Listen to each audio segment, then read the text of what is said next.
Hoje é dia 31 de outubro, dia da Reforma Protestante. Nada mais justo do que a gente falar sobre fé. O tema do vídeo de hoje nem ia ser sobre fé. Na verdade, eu estava estudando sobre outro tema completamente diferente. E, para quem não sabe, né, esse último vídeo que eu postei foi gravado há 3 meses atrás. Faz muito tempo que eu gravei aquele vídeo. E eu tive tempo, nesse intervalo de 3 meses, eu tive tempo para pesquisar outros temas para eu trazer aqui. E eu estava pesquisando sobre outro tema. Só que essa semana eu estava escutando minha playlist de Criança Diante do Trono e um certo hino tocou muito no meu coração. Eu falei, esquece tudo que eu estudei, em uma semana eu vou reverter isso e eu vou estudar outro tema e hoje eu vou gravar sobre a história de Abraão. Primeiramente, o que é fé? A fé, de acordo com a Bíblia, em Hebreus 11:1, é o firme fundamento das coisas que se esperam e a prova das coisas que não se veem. É quase impossível a gente pensar em fé e não associar a Abraão, porque ele foi um homem obediente, foi um homem fiel a Deus, um homem que teve fé em Deus. E ele é até citado, né, em Hebreus 11, e é sobre ele que a gente vai falar hoje. No capítulo 15 de Gênesis, Deus aparece a Abraão por meio de uma visão e diz para ele que vai lhe dar uma grande recompensa. E Abraão pergunta, para que essa grande recompensa? Porque eu não tenho filhos, não tenho para quem passar para frente essa recompensa. E Deus fala para Abraão que ele vai lhe dar um filho. E aí Deus leva Abraão para fora da tenda e diz para ele, olhe para as estrelas, conte as estrelas se você conseguir. Assim será a sua descendência. Bom, eu tô lendo um livro que é esse daqui, 4 Homens, um Destino. Acho que não dá pra ler porque tá espelhado, mas é do Hernán Dias Lopes. E ele faz uma analogia muito boa, que eu gostaria de deixar aqui também pra vocês. Na verdade, eu quero que vocês leiam esse livro aqui, que tá sendo muito bom. Eu ainda não terminei de ler, eu ainda tô lendo, mas até agora está muito bom e eu confio no trabalho do Hernán Dias Lopes. Então, eu tenho certeza que vai ser um livro ótimo. E ele faz uma analogia, né, dessa parte da história com o paralítico do tanque de Betesda, né? Quando Jesus pergunta para ele, queres ficar são? E ele responde, Senhor, não tem que me coloque nas águas quando o anjo desce. E não é isso que Jesus perguntou para ele. Jesus perguntou para ele se ele queria ficar são. E acontece a mesma coisa com Abraão, que ele pergunta, para que essas bênçãos? Para que essa recompensa? Eu não tenho para quem passar para frente, eu não tenho herdeiros. E isso acontece com a gente se limita, a gente tem uma visão limitada, mas a gente tem que se lembrar que o Deus que a gente serve é um Deus que faz o impossível.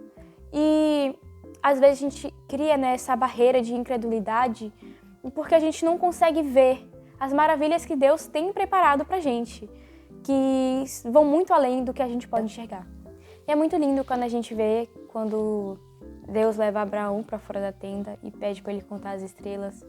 E ali, Abraão vê a grandeza de Deus, vê o quanto Deus pode sim realizar um grande milagre na sua vida e ele crê em Deus. E ali a sua fé vai amadurecendo pouco a pouco e é muito lindo. Vamos concordar, é muito lindo. Já no capítulo 16, a gente vê Sara oferecendo, né, a Abraão a sua serva egípcia Agar, para que ele pudesse deitar-se com ela e então pudesse ter o filho da promessa.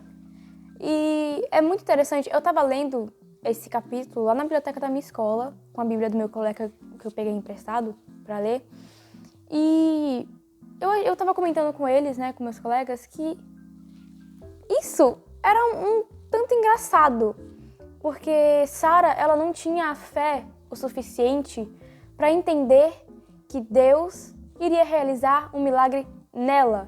E ela ofereceu a sua serva, Agar, para que Abraão pudesse ter o filho da promessa. E muitas vezes, eu inclusive estava julgando Sara lá na biblioteca da minha escola, mas muitas vezes a gente também tenta ajudar a Deus fazendo um papel que não é nosso. A gente tenta fazer algo para apressar a promessa de Deus na nossa vida sendo que esse papel não cabe a nós. A gente não deve fazer um papel que não é nosso, entende? O nosso papel é fazer tudo aquilo que está no nosso controle, né? Confiar em Deus e esperar que Ele faça todo o resto. Ter fé em Deus é você confiar 100% e entender que aquilo que você não pode fazer, Deus pode fazer. Então é muito importante que a gente apresente a Deus, né, na nossa vida, todos os nossos projetos, tudo que a gente for fazer, a gente tem que apresentar a Deus. E falar, Deus, eu quero fazer esse projeto, eu espero que isso possa acontecer, eu vou fazer a minha parte, e se for da tua vontade, que o Senhor faça também, né, esse projeto crescer, que dê tudo certo, que cresça, que floresça. E a gente tem que entender que o nosso papel é apenas confiar em Deus e que se Ele prometeu que iria fazer, Ele vai fazer e não importa o tempo que demore. Se Ele disse que vai fazer, é porque vai fazer e a gente não deve ajudar a Deus, muito menos apressar a promessa de Deus, porque Ele sabe bem a hora que a gente vai receber. Porque às vezes não é quando a gente quer, e sim quando a gente precisa. Então Deus, Ele vai fazer um milagre na sua vida, Deus, Ele vai fazer, realizar a promessa que Ele te fez, quando for o tempo determinado. E você não pode querer apressar a promessa de Deus, você não pode querer ajudar a Deus, porque Ele não precisa da sua ajuda. A nossa visão humana, ela é limitada, mas Deus vê o presente, o passado e o futuro, tudo ao mesmo tempo. E Ele sabe quando é o melhor para que isso aconteça na nossa vida, quando é o tempo determinado para que isso venha acontecer na nossa vida. Então a gente tem que entender que a gente tem que ter paciência e esperar o tempo certo de Deus. Porque como fala em Eclesiastes 3, há tempo para tudo debaixo do céu. Então a gente tem que esperar e confiar em Deus o tempo determinado para que Ele possa cumprir a promessa.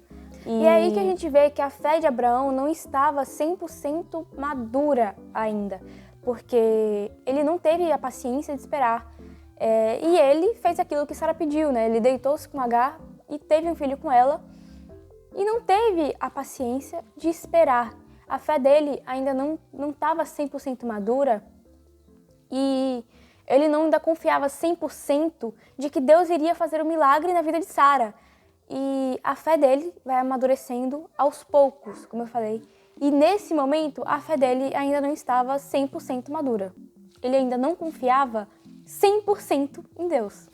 E a gente vê que Abraão não estava com a fé 100% madura ainda no capítulo 17 do Gênesis, onde ele ri, né, porque Deus fala para ele que Sara vai ter um filho. E ele ri e fala, como pode?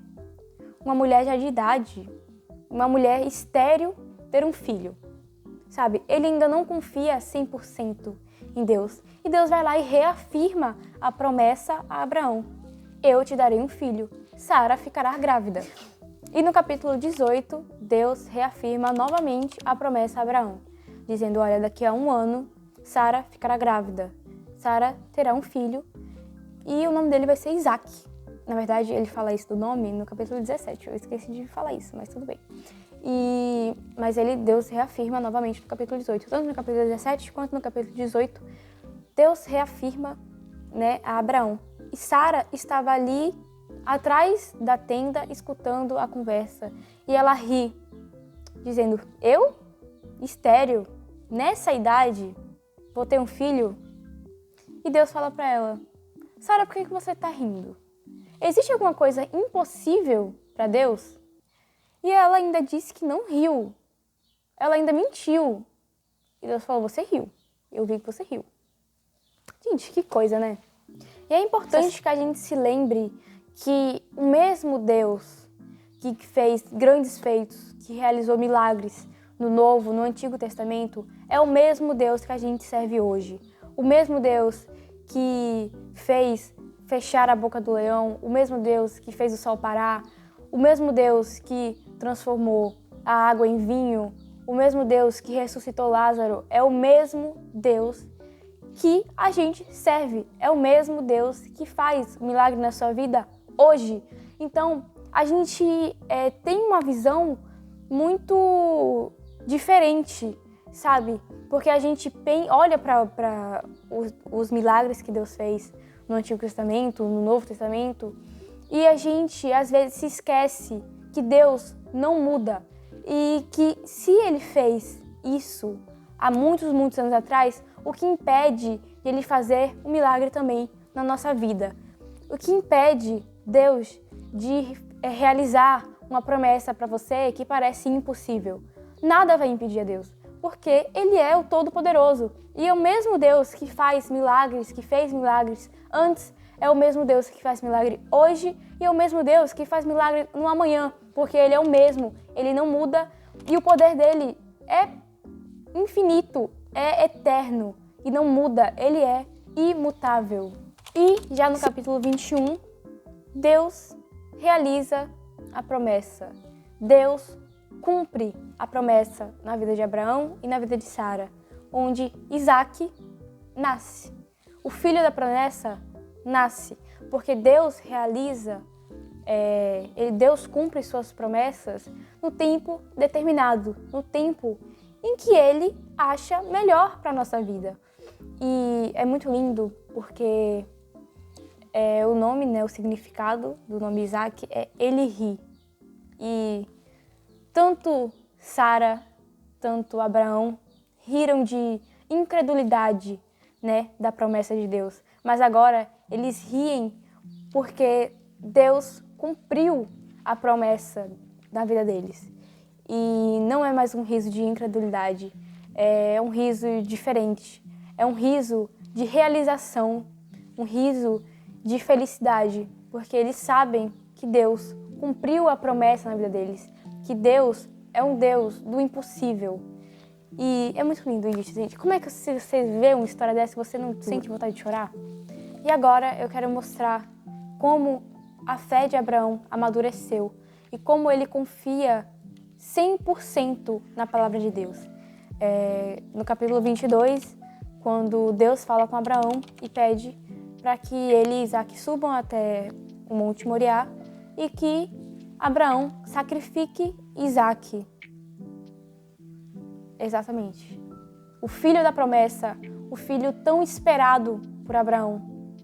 E Deus pede para que Abraão vá até o Monte Moriá e sacrifique o seu filho. Bom, e então Abraão foi, preparou as coisas e levou Isaac até o monte, E ele disse para os seus servos: fiquem aqui, porque a gente vai subir o monte, vai adorar a Deus, e depois nós dois voltaremos juntos. E é muito lindo isso, porque a gente vê aqui a fé madura de Abraão, porque ele tem fé de que o filho dele vai voltar junto com ele, sabe? Ele tem fé de que Deus vai prover o cordeiro, Deus vai prover, e ele acredita fielmente de que tanto ele quanto Isaac irão voltar do monte vivos, bem e seguros. E a gente também vê essa fé de Abraão quando eles estão subindo, E Isaac fala: olha, a gente está aqui com a lenha, tá com a faca aqui, tá com fogo, mas e o cordeiro? Cadê o sacrifício? E Abraão vai lá e fala: o sacrifício Deus proverá. O cordeiro Deus vai prover. E ele continua firme e forte com a sua fé de que Deus vai prover o cordeiro. Bom, e chegando no monte, Abraão foi lá, edificou o altar, preparou tudo e ele amarrou seu filho Isaac, porque ele ia sacrificá-lo, ele foi obedecer à voz de Deus, à vontade de Deus, e foi sacrificar o seu filho Isaac. Mas, obviamente, isso não aconteceu, porque a voz de Deus bradou, chamando Abraão, e ele falou: Senhor, eis-me aqui. E a voz de Deus falou que não era para ele sacrificar Isaac, porque agora ele sabia que Abraão temia verdadeiramente a Deus, porque ele não negou o seu filho, o seu único filho, o filho da promessa. Então, ali a gente vê a fé de Abraão madura, a fé que foi fortificada com o passar do tempo, com as provações, com as tentações, uma fé verdadeira. E então Abraão ergueu os olhos e viu num arbusto um cordeiro, preso pelos chifres, e ele sacrificou esse cordeiro no lugar de Isaac. E Deus falou com ele novamente, dizendo que pela sua obediência, pela sua fé, ele multiplicaria ainda mais a sua descendência. Gente, que lindo! Abraão estava ali com sua fé, que foi fortificada, que foi amadurecida com o passar do tempo. E é muito lindo a gente ver essa fé sendo moldada, sendo amadurecida. Porque a gente consegue ver, do início até o final, a fé de Abraão sendo cada vez mais firme e mais forte no Senhor. E por fim, que a gente possa ter uma fé tão forte, tão firme como a de Abraão. Que a gente possa crer no Senhor e acreditar na providência dele na nossa vida. Que a gente venha sempre acreditar que nosso Deus, o Deus que a gente crê, é o Deus que faz milagres, é o Deus que faz o impossível na nossa vida. E que, como fala lá em Mateus, eu não vou lembrar o versículo, mas eu acho que é no livro de Mateus. Se Deus provê o alimento de todos os dias das aves que voam pelos céus, por que Ele não iria prover na nossa vida aquilo que fosse necessário para a gente? A nós, sendo servos, sendo filhos de Deus. Deus cuida dos seus filhos. E Deus, Ele sempre tem o melhor para a nossa vida, no tempo determinado dEle. E é isso, gente. Eu espero que vocês tenham gostado desse vídeo. Foi totalmente no improviso, porque como eu falei, eu estava estudando sobre outro tema. E aí, essa semana, literalmente essa semana, eu tive vontade de falar sobre isso. E eu falei, eu vou ter que falar sobre isso, porque tá no meu coração. E é isso, eu espero que vocês tenham gostado. Como eu falei, se tem alguma coisa que eu possa melhorar, me falem. Se tem algum vídeo que vocês querem que eu faça, falem também. Eles podem dar sugestão nos comentários de que tipo de vídeos vocês querem que eu faça. E se vocês gostaram, deixem um like e compartilhem com seus amigos. E é isso. Com amor, Júlia.